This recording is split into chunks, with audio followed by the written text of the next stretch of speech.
Beryl knocks out power to nearly 3 million Americans as the storm makes landfall. Tonight, the warnings for Texans. Shelter in place. We're in an emergency.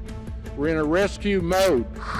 Heavy rain and battering winds cause major damage. That tree limb right there could have been through the roof of our house instead of our shed. And the nightmare for holiday travelers with more than 1,500 flights canceled. Every year it's getting hotter. Plus, a persistent heat wave. We're tracking the forecast. The CBS Evening News starts now.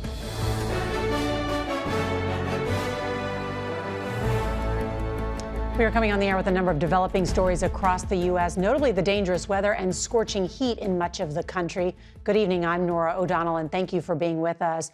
But we're going to begin tonight right here in Washington with the President of the United States, Joe Biden, facing a fresh round of questions about his health. 11 days after his disastrous debate performance, CBS News has learned a Parkinson's specialist from Walter Reed National Military Medical Center has visited the White House at least 8 times over the last year. Tonight, the president's press secretary saying Biden is not being treated for Parkinson's. This is a critical week for the 81-year-old president, with dozens of world leaders in the nation's capital for a high-stakes summit, NATO summit. House Democrats will meet tomorrow and discuss Biden's future as the Democratic nominee. CBS's Ed O'Keefe is at the White House with new reporting. The White House today facing repeated questions about President Biden's medical history. Has the president been treated for Parkinson's? No. Is he being treated for Parkinson's? No, he's not. Is he taking medication for Parkinson's? No. But the press secretary refused to confirm that Dr. Kevin Kennard, an expert on Parkinson's disease, visited the White House 8 times from last summer to this past spring. Public White House visitor logs show Kennard also met at least once with the president's personal physician. It is. You're asking me. Kennard come to the White House. But just, and I also said to you, Ed, I also said to you, for security reasons, we cannot share names. We cannot share names. Those questions came as the president lashed out at critics, saying he should exit the race. I am not going anywhere. I wouldn't be running if I didn't absolutely believe that I am the best candidate to beat Donald Trump in 2024. We had a Democratic nominating process where the voters spoke clearly. President Biden blasted the, quote, elites, who he says want him out. But if any of these guys don't think I should run against me, go ahead, announce for president. Challenge me at the convention. Washington State Democrat Adam Smith was one of 4 top House Democrats who called for the president to step aside on a private conference call Sunday night. We would be better off with another nominee, okay? I believe that in my heart, my soul, my brain. I'm 100% convinced of that. In a letter to House Democrats, the president acknowledged the growing dissent and said it's time for it to end. First Lady Jill Biden, seen as the only confidant who could ever convince her husband to step aside, agreed.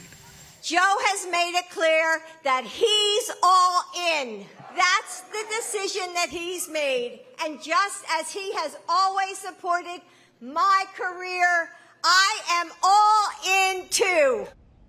But a growing number of Senate Democrats are also raising doubts about the president's fitness to run again. He's set to speak with black lawmakers tonight to shore up their support. And tomorrow he begins hosting the NATO summit here in Washington. The eyes of the world will be on him. Nora? Ed O'Keefe from the White House, thank you very much. Now to the devastating impact of Beryl across Texas. This storm is different. It is still lashing the Lone Star State, and power has been knocked out to millions, and flooded roadways have left drivers in need of rescue. CBS's Janet Shamlian is in Houston tonight.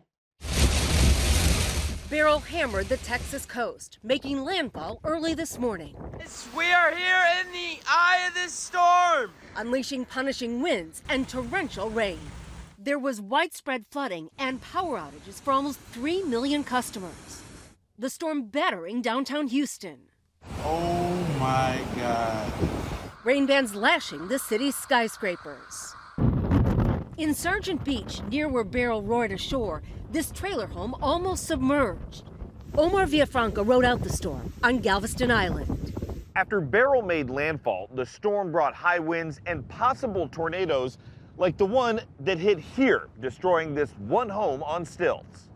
Elsewhere, people abandoned their cars on flooded freeways. In Harris County, 2 people were killed when trees fell on their homes.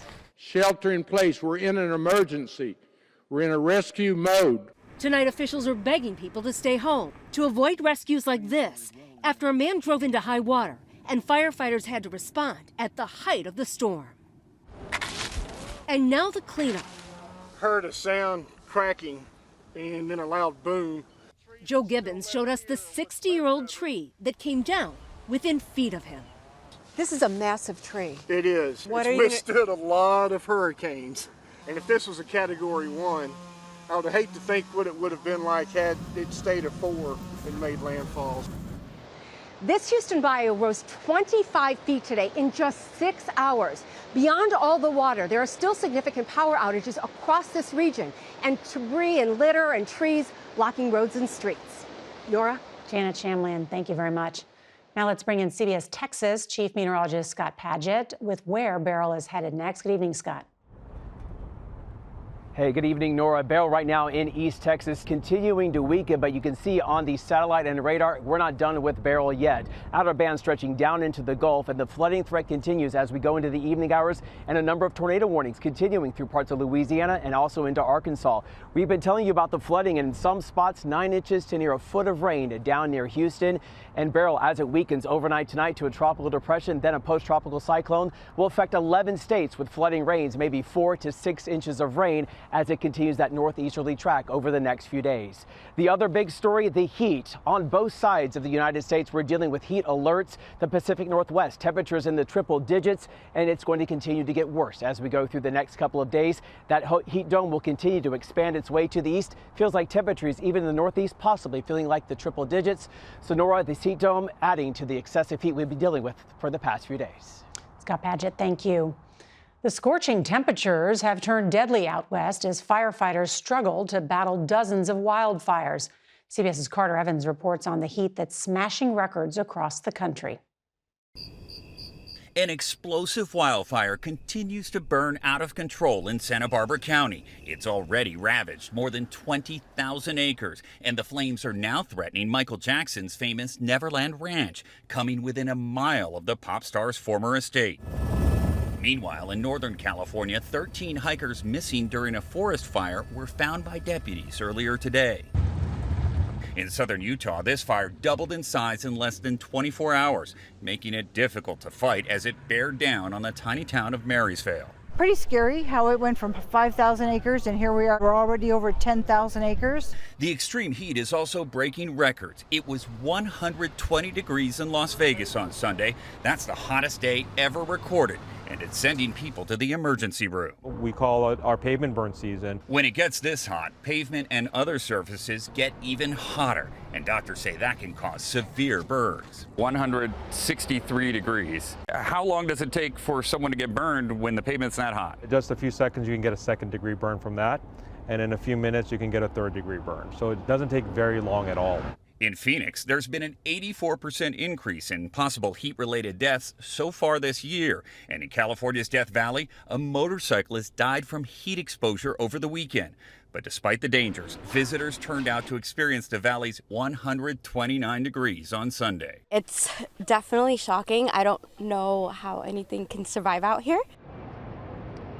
Now, about half the patients at the burn center at University Medical Center are there right now because of pavement burns. And tourists have to be really careful out here. It's 113 degrees in the shade, but accidentally lean up against this post, that's 141 degrees. Nora? Wow, Carter Evans, thank you very much. Tonight, Ukraine is reeling after a ruthless Russian missile attack on a children's hospital in the capital city of Kyiv. Nearly 40 civilians were killed and more than 170 injured in missile strikes all across Ukraine. CBS's Ramy Inocencio tonight has disturbing images of the aftermath. More than 40 different kinds of Russian missiles rained down on Ukraine's capital and 4 other cities. This projectile slowed down for clarity, unmistakable in this morning's rare daylight assault, which devastated apartments, office buildings, and the country's biggest pediatric hospital in Kyiv. Rescuers carried out cancer patients as other children fled, still connected to intravenous drips. I could not think there could be attacks on the hospital with sick children, said this mother. No words, even swear words, can describe it, but what matters most is that they're alive, said this father of his wife and son. Volunteers frantically sifted through the rubble of what once was the hospital's dialysis department, looking for survivors. Russia denied it targeted the hospital. Ukraine said it found remnants of a Russian cruise missile. Beyond any doubt, we are going to answer these savages from Russia, said Ukraine's President Volodymyr Zelensky, visiting neighboring Poland. Russia targeted Zelensky's hometown of Kryvyi Rih too, killing nearly a dozen people and injuring almost 4 times as many. Today's deadly Russian barrage across eastern and central Ukraine raises questions about the country's air defenses. One day before Zelensky meets NATO leaders in Washington to discuss how to strengthen them. Remy Inocencio, CBS News, London. Now, a look at tonight's other top stories, starting with a spike in violence across the country over the July 4th holiday. CBS's Charlie DeMar is in Chicago, where the mayor says the city is in a state of grief. Nora, it was a violent holiday weekend here in Chicago. More than 100 people were shot, 19 killed since Wednesday, according to Chicago police. That's up 91% from a year ago. Among the victims, 2 women and an 8-year-old boy who died after multiple people fired into a home. City officials say they have asked for federal resources to assist the victims. Large groups gather, and sometimes this violence comes out of petty arguments. In Detroit, 2 people were killed and 19 others injured in a shooting at a block party on Sunday. Now to a scary incident during takeoff. The FAA is investigating how a wheel fell off a United flight this morning. CBS's Chris Van Cleve covers aviation for us. Nora, it's the second time this year it's happened to a United plane, a wheel coming off during takeoff. This time it may have come close to hitting another plane. This is the plane in question during a normal takeoff yesterday. This morning was not normal. The 29-year-old 757 took off from Los Angeles as Flight 1001 with 181 people on board when the wheel came off the main landing gear. United 1001, we were just told a tire came off your aircraft. Okay, stand by. The plane landed safely in Denver, but this comes just months after this United 777 lost a wheel taking off from San Francisco. Also tonight, Boeing has agreed to plead guilty to a felony, pay a $243 million fine, and spend 3 years on probation with an outside monitor, tasked with ensuring Boeing continues to implement safety and compliance measures. The conspiracy charge stems from the 2 deadly 737 MAX crashes and comes in the aftermath of the door panel that blew out on another 737 MAX mid-flight. Some victims' families are pledging to fight this plea deal in court. And Alec Baldwin appears before a judge in the case of that fatal shooting on the set of his movie Rust.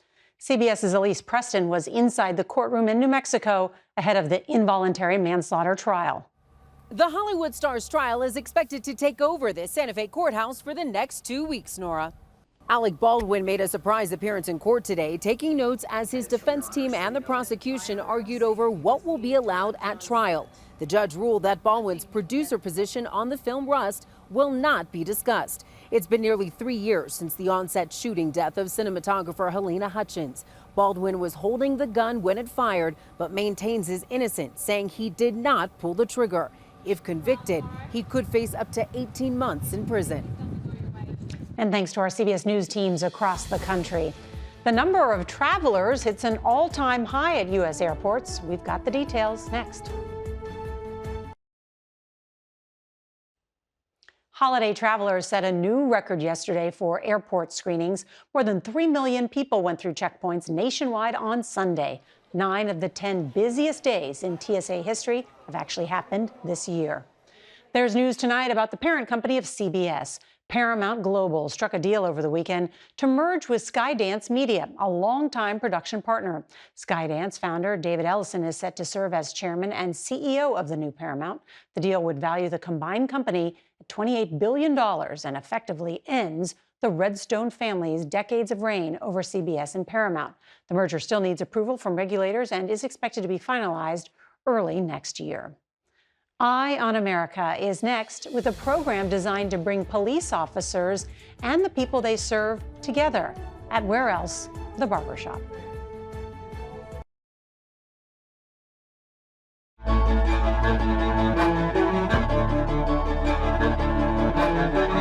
As we reported earlier, this was a deadly 4th of July holiday, with at least 340 people killed by guns last week in the U.S. Law enforcement certainly has its hands full. An Atlanta-based program is trying to reduce crime by bringing together police and the people they serve in a familiar setting. CBS's Jerika Duncan takes a look in tonight's Eye on America. What Caden Weeks first discovered on the track is a lesson he's learned even better off of it. That getting to this finish line would require him to focus and not look back. Where my mama at? Come here. I love you. Love you too, son. Take me back to where you were a year and a half ago. You and Caden are going through it. That's an understatement. I didn't believe in consequences. But consequences came in March of 2023. Atlanta's gang and SWAT unit arrested Caden and 3 others on multiple felony charges, including illegal gun possession and street gang activity. Caden was looking at up to 20 years behind bars. You call your mom and you say what? Like, Mama, I'm in jail. She started breaking down crying. His mother, Tamika, says she spent all of her savings, $8,000, to make bail. Next day, Clippers and cops. And that changed everything. It's not just us, it's all of us. For the last 6 years, Clippers and Cops has been bringing together police and the community.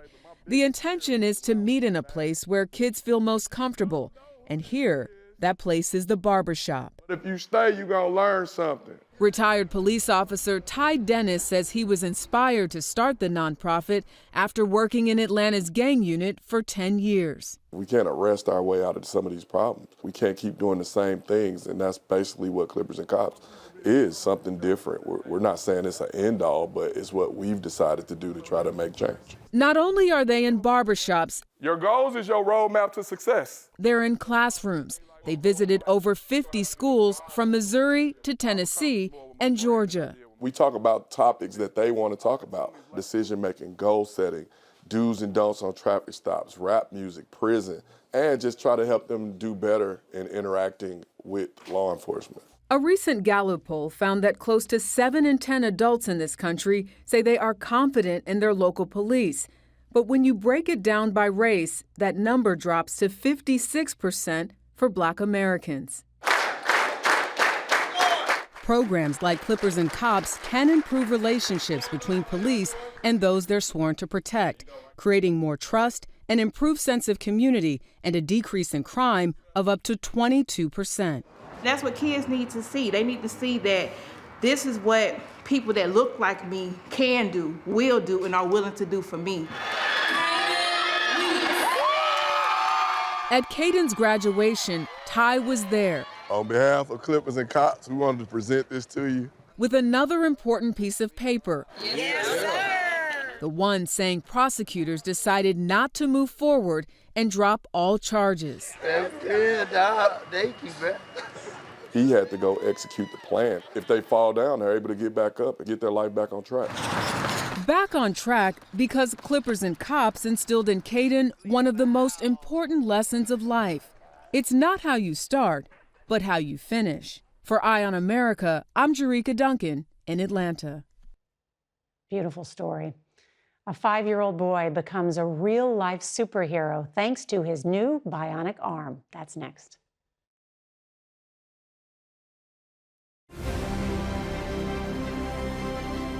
Finally, tonight's Heart of America. Meet Jordan Marotta, a 5-year-old boy with a special superpower. The Long Island, New York native was born without his left hand. In May, Jordan became the youngest ever recipient of a high-tech bionic arm modeled after his favorite superhero, Iron Man.